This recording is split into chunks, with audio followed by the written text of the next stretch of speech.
The dust cloud rising from the valley should have been a stagecoach, but Abigail Monroe knew better than to trust anything about the old Thornton Ranch since the day her father disappeared there 5 years ago. She gripped the reins of her chestnut mare tighter as she approached the weathered wooden gate that marked the entrance to what locals now called the most haunted property in all of New Mexico territory. Though it was the year 1882 and sensible folk did not believe in such superstitions. Yet the stories persisted with an intensity that made even the bravest ranch hands refuse to cross onto the land after sunset. Tales of phantom lights dancing in the windows of the abandoned main house, of horses screaming in terror at invisible threats, of a figure that walked the property line every night as if searching for something lost. Abigail had inherited this cursed place 6 months ago when her uncle passed, the deed arriving with a letter that contained only 4 words in his shaking handwriting: "Ask about the cowboy." The August heat shimmered across the scrubland as Abigail dismounted near the main house, her practical split riding skirt gathering dust as her boots hit the hard-packed earth. She was 23 years old, had been managing her mother's boarding house in Santa Fe for the past 3 years, and had no patience for ghost stories or mysteries, yet here she stood because the property taxes were draining what little savings her family had left. The house loomed before her, a 2-story structure that must have been grand once, with a wide porch that wrapped around 3 sides and windows that stared like empty eyes. She had brought supplies for a week, determined to spend enough time here to understand what was driving away potential buyers and costing her family their future. The front door opened with a groan that echoed across the empty land, and Abigail stepped into a front room thick with dust and memories. Furniture sat beneath cloth covers like sleeping ghosts, and the air smelled of old wood and something else, something that reminded her of the desert after rain. She moved through the space methodically, pulling back curtains to let in light, checking for structural damage, making mental notes of what would need repair. The house seemed solid enough despite its years of abandonment, which only deepened the mystery of why no one would stay here. She had just reached the kitchen when she heard it, the unmistakable sound of boot heels on the wooden floor upstairs. "I have a rifle and I know how to use it," Abigail called out, her hand moving to the small revolver she kept in her skirt pocket, a necessity for any woman traveling alone in this territory. The footsteps stopped, followed by a silence so complete she could hear her own heartbeat thundering in her ears. Then a voice drifted down, low and rough and tinged with something that might have been amusement. "I reckon you do, but you would not need it for me. Been waiting 5 years for someone from the Monroe family to finally come back. Your uncle only ever sent lawyers and land agents, folks with no connection to this place. But you are different. You are Thomas Monroe's daughter." Abigail's breath caught because her father's name had not been spoken aloud in her presence for years, her mother finding it too painful after he vanished. She moved to the base of the staircase, one hand on the railing, and looked up to see a man descending toward her with careful, measured steps. He was perhaps 26 or 27, tall and lean, with the sun-weathered face of someone who lived his life outdoors, wearing dusty jeans and a shirt that might have been blue once but had faded to something closer to gray. His dark hair needed cutting, falling across his forehead in a way that should have looked unkempt, but instead gave him a roguish appearance, and his eyes were the color of whiskey held up to lamplight. "Who are you, and what are you doing in my house?" Abigail demanded, though her voice came out less steady than she intended because there was something unsettling about the way he looked at her, as if he had been expecting her specifically, as if this moment had been inevitable. "Name is Jacob Thornton. This was my family's ranch before everything went wrong, before your father tried to help me and paid the price for his kindness. I have been living in the old foreman's cabin out past the barn, keeping watch, making sure no one disturbs things until the right person came to set matters straight." He reached the bottom of the stairs and stopped a respectful distance away, his hands hanging loose at his sides to show he meant no threat. "I am the cowboy your uncle told you to ask about, though I reckon he could not bring himself to explain the whole truth in that letter." Abigail studied him carefully, looking for signs of madness or deception, but his gaze was clear and direct, holding hers without flinching. If you have been living here for 5 years, why has no one seen you? Why do people tell stories about ghosts and hauntings? Because I let them. Because it kept people away until someone who deserved the truth came looking for it. Jacob moved past her toward the kitchen, gesturing for her to follow. I figure you're hungry from your ride, and talking is easier over coffee if you will trust me enough to share a pot. She should have refused, should have demanded answers immediately or ordered him off the property, but something in his manner suggested he was offering her a choice that mattered, a chance to hear a story that had been waiting years to be told. Abigail followed him into the kitchen and watched as he moved with the ease of long familiarity, finding clean cups in a cabinet, pulling coffee in a battered pot from a saddlebag that sat near the back door. He had been prepared for her arrival, had known she would come, and that realization sent a shiver down her spine that had nothing to do with fear. My father came to New Mexico Territory in the spring of 1877, Jacob began as he worked, his hands steady and sure. He had bought this land fair and square from a Mexican family that wanted to move back south, had dreams of building something that would last. I was 21 then, fresh back from a cattle drive to Dodge City, thinking I knew everything about the world. He paused, pouring water into the pot with careful precision. What we did not know was that the land agent who sold my father the property had also sold mineral rights to a mining company back east, rights that gave them claim to anything under the surface. When they found silver in the hills beyond the north pasture, they wanted us gone. Abigail settled into a chair at the rough wooden table, drawn into the story despite her reservations. Could they not mine the silver and leave your family the surface rights? They could have, but the vein ran right under where we had planned to build the new barn, and they did not want to negotiate. They wanted the land clear so they could tear it all up without anyone watching, without anyone asking questions about their methods or their treatment of the Mexican workers they brought in. Jacob's jaw tightened, old anger still visible in the set of his shoulders. My father refused to leave, so they tried to force us out. First it was small things, fences cut, cattle spooked, supplies that went missing. Then it got worse. The coffee began to boil, filling the kitchen with its rich aroma, and Jacob poured 2 cups before continuing. They hired a man named Cutter Reeves, a gunfighter with a reputation for doing the kind of work that did not leave witnesses. He came to the ranch one night in July with 3 others, said we had until sunrise to pack up and clear out or face the consequences. My father stood his ground, and Reeves shot him dead right there on the front porch. His voice had gone flat, as if the only way to tell this part was to strip all emotion from it. My mother tried to run for help, and they shot her too. They thought they had killed me as well when Reeves put a bullet in my back as I dove for cover, but I survived. Abigail's hand trembled as she reached for her coffee cup, the horror of what he described washing over her. The law did nothing? The sheriff was in the mining company's pocket, ruled it self-defense, said my father had drawn first and I had disappeared into the desert to die like a wounded animal. The land was seized for unpaid debts that did not exist, sold at auction to a holding company that was just the mining operation under another name. Jacob took a long drink of coffee, his eyes distant with memory. I would have died out there if Thomas Monroe had not found me.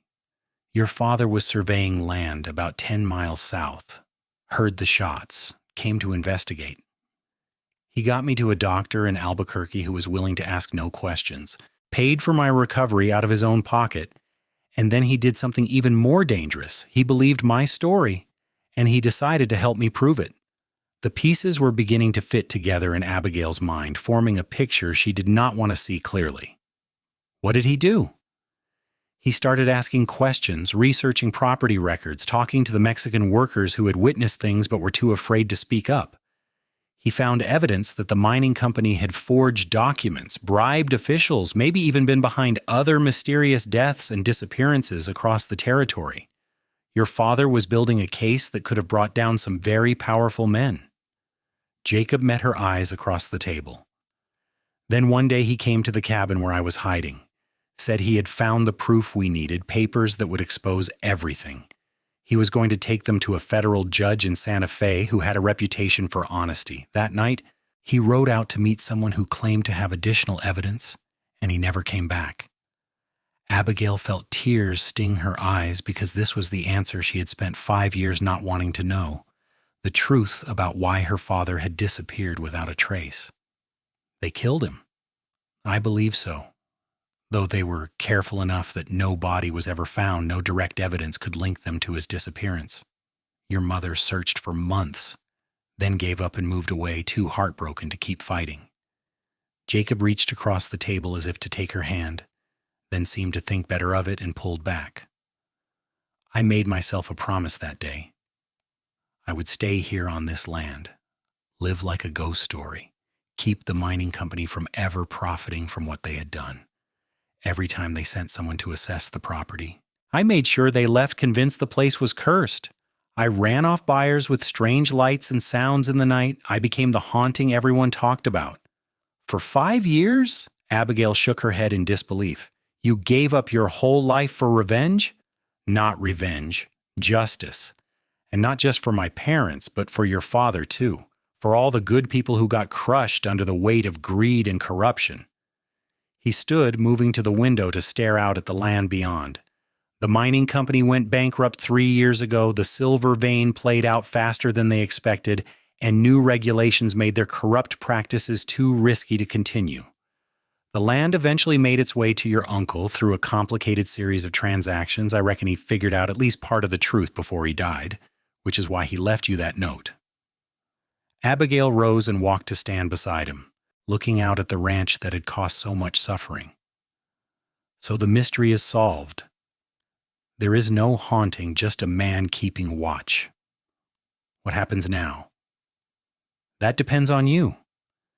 Jacob turned to face her, and she saw something vulnerable in his expression, something that looked almost like hope. I know I have no legal claim to this land anymore, no right to ask you for anything, but I'm asking anyway. Let me stay. Let me help you rebuild this place into what it was meant to be. I cannot give your father back to you, but I can honor his memory by making sure his sacrifice meant something. She should have said no, should have sent him away and sold the property to the highest bidder, should have returned to her safe, predictable life in Santa Fe. Instead, Abigail found herself saying, "Show me the rest of the ranch.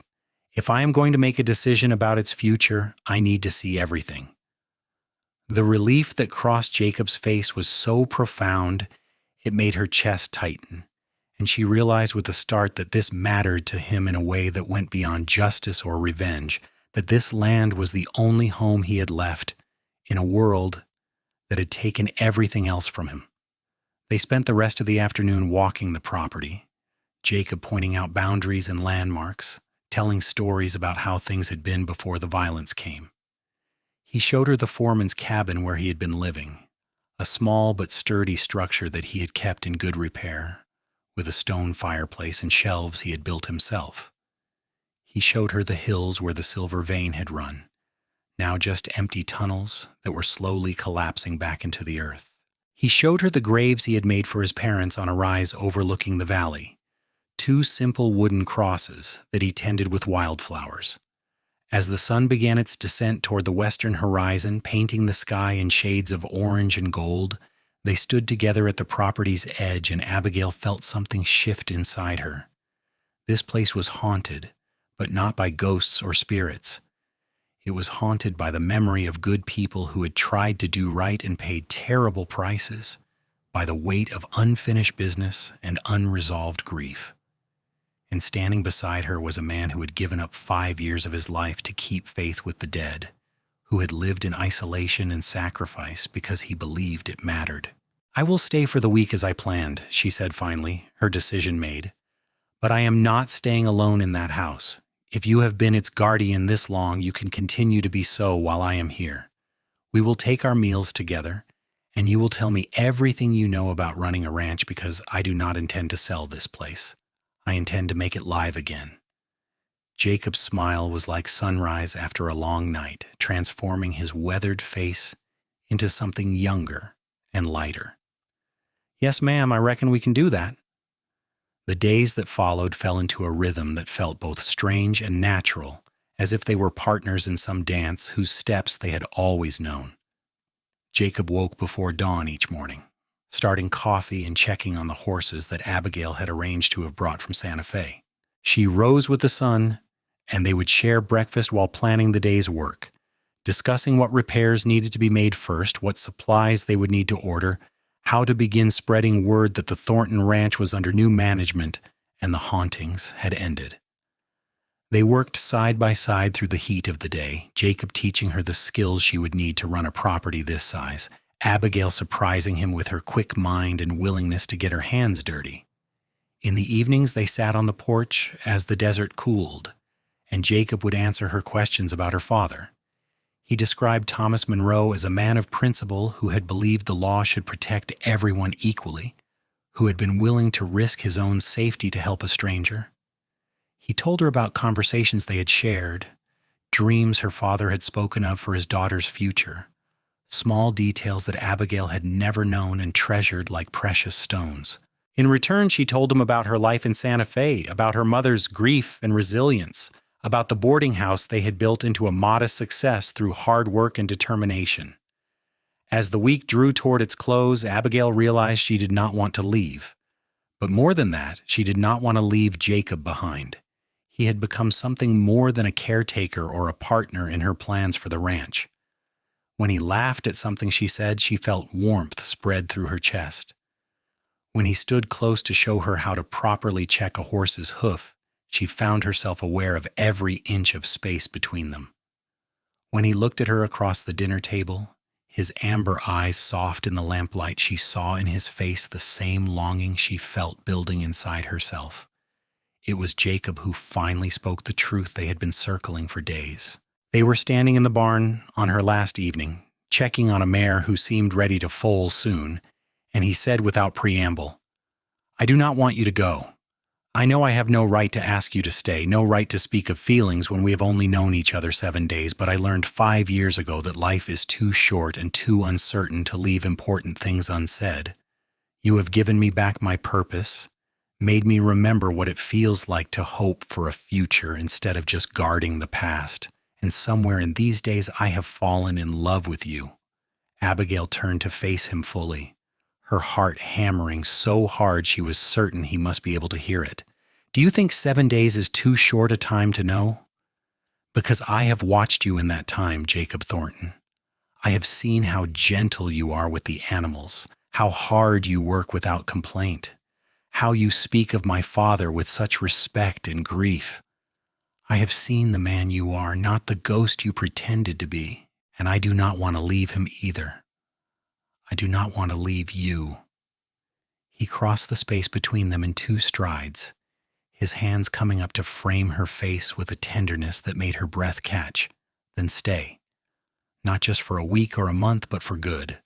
Marry me and we will build this ranch into something worthy of both our fathers' memories.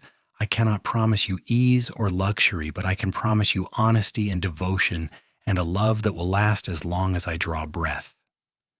"Yes," Abigail whispered, rising on her toes to close the final distance between them.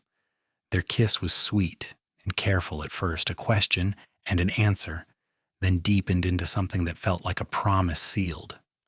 When they finally pulled apart, both were breathless and smiling, and the barn around them seemed filled with golden light, though the sun had already set. They were married 6 weeks later in Santa Fe, with Abigail's mother standing as witness and crying tears of both joy and sorrow. Margaret Monroe had been shocked when her daughter returned from the ranch with news that she was staying in New Mexico territory permanently and marrying the son of the family that had once owned the land. But as she listened to the full story of what had happened 5 years ago and how Jacob had kept faith with Thomas Monroe's memory, her shock transformed into something closer to peace. It did not bring her husband back, but it gave his disappearance meaning, made his sacrifice part of a larger story about justice and redemption. The wedding was simple but heartfelt, held in the same church where Thomas and Margaret had exchanged their own vows 26 years earlier. Abigail wore her mother's wedding dress, altered to fit her taller frame, and carried wildflowers that Jacob had gathered from the hills around the ranch. He wore new clothes for the occasion, his dark hair finely trimmed, looking both nervous and radiantly happy as he spoke his vows in a voice that carried clearly through the small sanctuary. When the minister pronounced them husband and wife, Jacob kissed his bride with such tender reverence that several people in attendance had to wipe their eyes. They returned to the ranch as Mr. and Mrs. Thornton, ready to begin the hard work of rebuilding. Abigail proved to have a head for business that complemented Jacob's practical ranching skills perfectly. She negotiated fair prices for their cattle, established relationships with reliable buyers, and slowly began to expand their operations. Jacob hired 3 ranch hands who had known his father and were glad to see the property return to Thornton family ownership, men who worked hard and asked no questions about the missing years. Together they repaired fences and buildings, cleared out the abandoned mining tunnels for safety, and planted crops in the fertile bottomland near the creek. The first year of their marriage was challenging but filled with small victories and growing love. They learned each other's habits and rhythms, discovered how to work together through disagreements and difficulties, built a partnership based on mutual respect and deepening affection. On winter evenings, they sat before the fire in the main house that Abigail had transformed from a dusty shell into a warm home, Jacob reading aloud from the newspaper while Abigail worked on her ledgers or mended clothes. On summer nights, they slept with windows open to catch the desert breeze, Jacob's arms around his wife, both of them dreaming of the future they were creating together.